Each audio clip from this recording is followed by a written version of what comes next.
Welcome into season 43, episode number 8. Hope you're doing well today, and whether you're listening to this via podcast or through Harvest Radio on a Sunday morning, we appreciate you being a part of the program today. Today we're going to talk about say goodbye to two-drawer living. We're going to talk a little more about that in just a moment, but before we do, aren't you thankful the snow is melting here in West Tennessee? That's right. Snow is melting, and that means regular schedules will resume. And we are having our big weekend this weekend. Sunday morning worship is at 10 o'clock. Sunday evening Bible school study and Sunday school at 5 p.m. I'm preaching Sunday morning, Build an Ark. And then Brother Dennis McCoy will be teaching on Sunday night, and you do not want to miss that, as well as he will be teaching on Powerless Pilot as we move one more weekend closer to Easter, folks. Easter is going to be here quickly, April the 20th, and you want to make sure that you are making plans to be with us. All across our campus on Sunday night, we have Brother Dennis McCoy, as I said, teaching in the sanctuary for Harvest Adults. Harvest Youth will be in the youth room with Brother Darren and Sister Gabby Nevels. And then in the fellowship hall, our children's ministry team with Harvest Kids will be ministering there to our children. So you don't want to miss that. Coming up Monday night is Celebrate Recovery at 7 o'clock at the Helping Hand in Humboldt. Tuesday night is Harvest Family Prayer at 7 p.m. Midweek worship is Wednesday night at 7. Going to be preaching about making and keeping friends. And then we have midwinter camp meeting in Grace Life Pentecostal Church in Memphis, Thursday and Friday. Junior Bible quizzing in Johnson City on Saturday at 9:30. Man, there's just so much going on. If you want to know more about our church and what's going on this week, go to our website, harvesthumboldt.com. That is harvesthumboldt.com. You can also find all of those things also on our church app as well. Sadly, many people who call themselves Christians, they live functionally compartmentalized lives. And whether they realize it or not, they have divided their lives neatly into two drawers: real life and spiritual life. The real life drawer is the one they dig into the most and are most comfortable with. It contains all the stuff of everyday life like job and physical health, food, drink, friends, leisure, money, marriage, parenting, possessions, and daily experiences. This drawer dominates their thinking and their doing. It's where most of their emotional and physical energy is expended and where most of their dreams will be realized or dashed.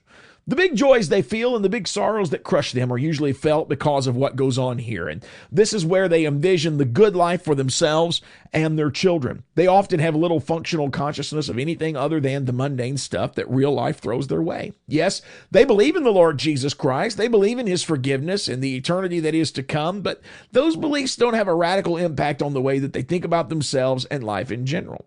And I think I'm describing hundreds of people who call themselves Christians. But they have a second drawer, to be sure, and it's the spiritual life drawer. All the God stuff goes there. It's the drawer for Sunday services, small groups, and tithes and offerings, right theology, keeping the rules, short-term missions, and if they're really spiritual, family worship. Their Christianity is sectored off from the rest of their life. Their faith is an aspect of their life rather than something that shapes everything in their life. And if you pay attention to what's going on with them, you can see clear signs of the negative impact of the two-drawer living.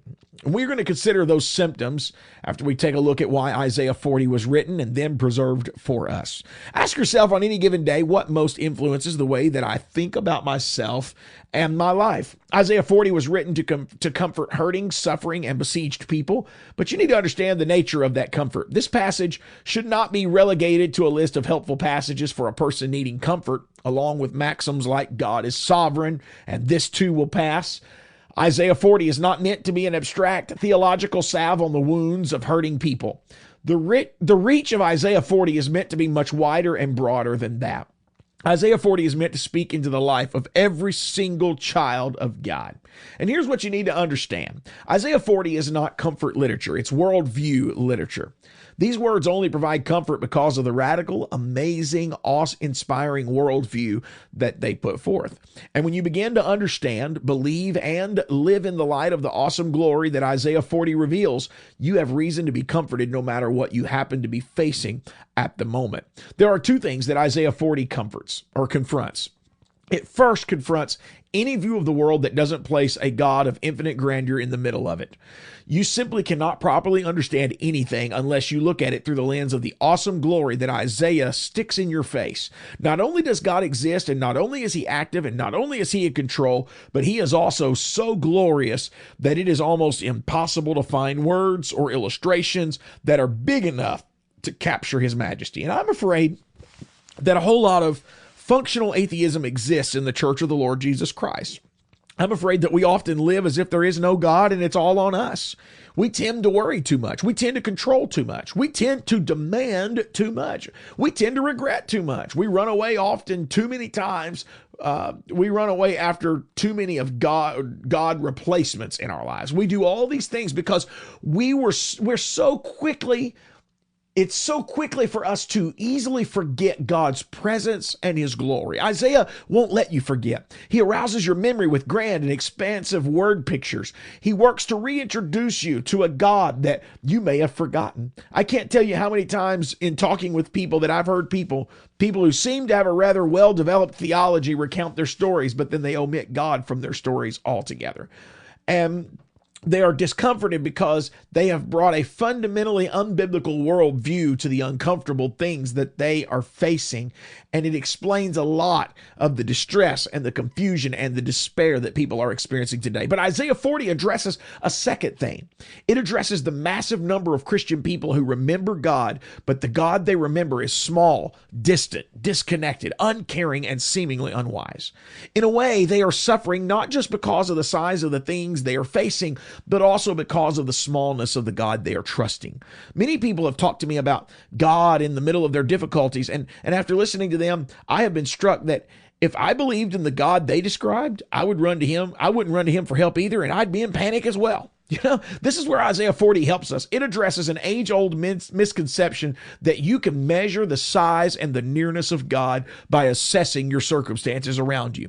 Your idea of God will never either be accurate or stable if you have arrived at this understanding by trying to figure out what God's doing in the situations of your life.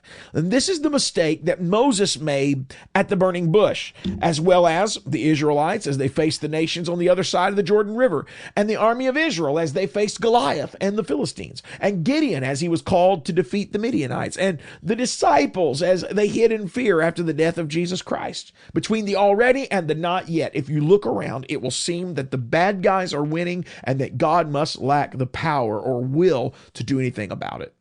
And if you think about it, you can remember times in your life when God confused you, when he seemed distant, or when you couldn't see much evidence of him exercising his power for your well-being. And this is precisely why the worldview of Isaiah 40 is so important. It confronts our practical atheism, that is, our conclusions that God is small. It reminds us that proper theology is rooted not in our interpretations of our circumstances, but in God's revelation to us of his unchangeable glory. And in those moments when we can't see the glory of God, we need that powerful word picture from Isaiah 40 to reinform us that there is an accurate worldview that has an awesome, big, mighty God in the center of it all. Every hope you have as a believer is rooted in the glory of God that Isaiah reveals. Every act of obedience flows out of your belief that there is somebody greater that exists. So because of this vision, you don't live a two-drawer existence, filing all the real life things in one drawer and all the spiritual life things in another. You have one drawer, and it's called life. Everything goes in that drawer. Where does Isaiah fit? Isaiah 40 fit? Well, it's not another drawer. Isaiah 40 is a pair of glasses that you put on so that you can read and understand everything in your life drawer. Only when you wear the glasses of Isaiah 40 can you understand yourself, others. Can you understand the meaning and purpose of what you're going through? That you can understand right from wrong, identity, morality, history, and even the future properly. If all of God is not at the center of your worldview, you will look at nothing the right way.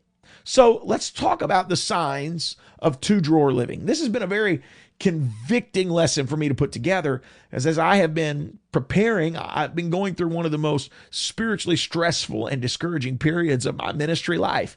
And I've tried to make good choices. And I'll tell you, I failed more than once. I've been under attack by people who loved me. I've had moments when I wanted to quit. I have thought Forget ministry, forget the church. I just want to go where nobody knows me and live a quiet life. I've gotten to that point where sometimes I'm tired of trying to help others only to get attacked myself. I'm tired of the burdens and the stress, and I'm tired of uncomfortable conversations and tough decisions. I'm tired of private things being made public. I'm tired of praying and nothing seemed to be changing. In fact, things only seem to get worse sometimes, and I'm tired of feeling alone and misunderstood. And it's embarrassing to even vocalize that on a podcast like this. But these feelings do capture where I have been, I would say, even recently. And it's hit me that even in the past 6 months, I haven't been very good at preaching the gospel of Isaiah 40 to myself. While I may have been preaching it to others, and I was looking at my ministry life in a way that was lacking the strengthening hope of Isaiah 40. I don't desperately need myself. If I ever stop being the first audience of my podcast, I just probably ought to stop doing this podcast. I'm just going to tell you. And as you hear this podcast, please remember me and pray for me as well, because pray that God will help me to live with courage and hope the things that I try to talk to us even about on this podcast. And I would like to turn to consider some symptoms of two-drawer living today. And I don't want you to feel like I'm preaching at you. I want you to hear my heartbeat today. Number one is anxiety. I am reminded of Christ's question to his followers in Matthew 6, where he essentially asks, why are you anxious? And Jesus goes on to propose that it makes sense for the Gentiles or the unbelievers to be anxious because they don't have a heavenly Father. But then turning to his followers, he reminds them that they have a Father who knows what they need and is committed to delivering it to them. Jesus is saying that the anxiety of a believer is directly connected to his street level view of God. If our awe of God does not grip our heart, then the anxieties of life will likely influence how we live. The second symptom is control. Why do we tend to be so controlling? Why do we try to work ourselves into positions of power? Why do we love authority more than we love submitting to authority? Think about that. Why do we tend to look at our lives as being out of control? Why do we have to be right, be affirmed, be validated, be respected, or be in power? Why do we not like to be told what to do? I am convinced that rest in this chaotic world, submission to authority, and a willingness to give and share our power all arises from a certain knowledge that every single detail of our lives is under the careful administration of one with awesome glory. And we will rest in the middle of unrest, not because we've got it all figured out, but because of who he is. And when you are in awe of God's glory, you just don't have to be in control of everything and everyone in your life. A third symptom is addiction. Why are we so easily addicted to the substances, people, possessions, and experiences in our lives? Why do we tell ourselves that we can control things while the evidence suggests that they are already controlling us? Why is it so hard for us to say no to the pleasures of creation? I mean, think about it. You don't get the rest, the peace, the hope, or life that you're seeking when you ask creation to do what only the Creator can do. What you get is a temporary retreat or pleasure or a buzz. So you have to go back again and again, don't you? Each time you need a little more, and before long, you are enslaved. When awe of God isn't ruling your heart, you are rendered more susceptible to some kind of addiction. The fourth symptom is depression, and I do not want to oversimplify this very complex human experience, and I don't want to cheapen the difficulties of people who struggle with depression today. But I will say that often one of the spiritual components of the paralyzing darkness of depression is a worldview that has no awesome God in it whatsoever. It's like sitting in a pitch black basement with no windows and convincing yourself that the sun has stopped shining, that the world will grow unbearably cold, and you are going to die. Your problem is not that the sun has quit shining. If you went upstairs, you would experience the brightness and warmth of the sun. Your problem is that because you can't see its brightness, you allow yourself to think that it has quit shining and you have no hope. A God-absent view of life surely functions like fertile soil for personal hopelessness. The fifth symptom of two-drawer-like living is debt. Why do we spend more than we have? Why do we constantly crave more? Why do we envy the affluent? Why are we all too skilled at spending more than we make? Why is it so hard for us to be satisfied with what we have? And while I've addressed these questions in our podcast on materialism, let me speak in just kind of more summary terms again today. To the degree that you forget the awesome and satisfying glories of the Creator, to that degree you will look for satisfaction in the creation. And because the creation has no ability to satisfy your heart, you will look again and again, acquiring more and more, but never achieving contentment of heart. A sixth symptom is fear of man. Why do we ride the roller coaster of people's responses to us? Why do we fixate on the appreciation of one particular person? Why are we willing to compromise our convictions to get someone to accept us? Think about that. Why do we live in fear of being known? To the degree that you're getting your identity from the people around you and not from the awesome God of Isaiah 40, to that degree, you will be a sitting duck for fear of man. I've only got a couple more. Seventh is workaholism. Why do we work longer and harder than we responsibly should work? Why are we focused on achievement and obsessed with success? Why are we willing to sacrifice family and friendships to get ourselves a few rungs further up the ladder of achievement? Why do position and power tend to mean too much to us? Again, if you need a public track record of personal success to have inner rest and peace, rather than getting your peace from your connection to the glorious God of Isaiah 40, you will tend to work more than you should. And then the eighth one, and it's the final one today, and that's dissatisfaction, the eighth symptom of a two-drawer life. Perhaps all the moans and groans of dashed dreams and discontented hearts that color our thoughts and conversations expose the degree to which the glory that we say we believe in, Isaiah 40, gets separated from the way that we think about and live our everyday lives.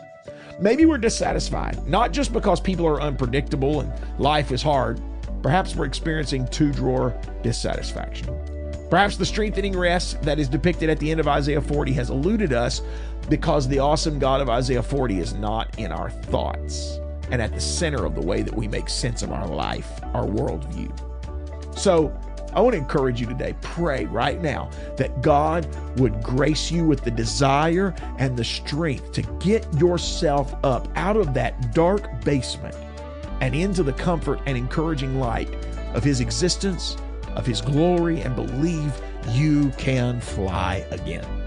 Not because you understand, not because you are appreciated, not because you are in control, but because God controls all things, and because He is glorious, and because by grace, He is all that He is for you, and He is all that you need. Thank you so much for tuning into the program today. Make sure you go to our website, harvesthumboldt.com, for more information. Download our app. Until next week, God bless.